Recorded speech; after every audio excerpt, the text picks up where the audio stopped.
ரொம்ப நாள் கழித்து ஒரு விலாக் தாங்க கொடுத்துக்கிட்டு இருக்கேன். எனக்கு எப்பயும் போல் பார்த்தீங்கன்னா சாப்பாடு, அதுக்கப்புறம் சீனிய வரக்காய் பொரியல். மாமாவுக்கு ரொம்ப கொல்டு பிடிச்சிருக்கிறனால ஒரு கொத்தமல்லி ரசம் தாங்க வச்சுருக்கேன். சரி அதை வச்சு ஒரு நாள் விட்டு ஒரு நாள் கொடுத்தா தான் அவருக்கு சரியாகும்னு வச்சுருக்கேன். இப்போ மாமாவும் சாப்பிட்டுட்டு இருக்காங்க. சாப்பிட்டு வேலைக்கு கிளம்பிடுவார்.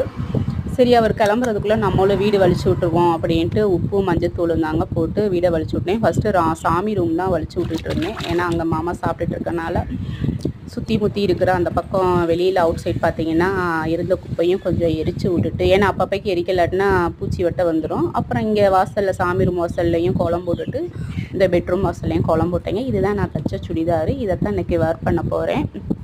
பக்கத்தில் அனுசுயா அம்மா இருக்காங்க பார்த்தீங்களா, அவங்க வீட்டில் இன்றைக்கி பொண்ணுக்கு நிச்சயதார்த்தம்.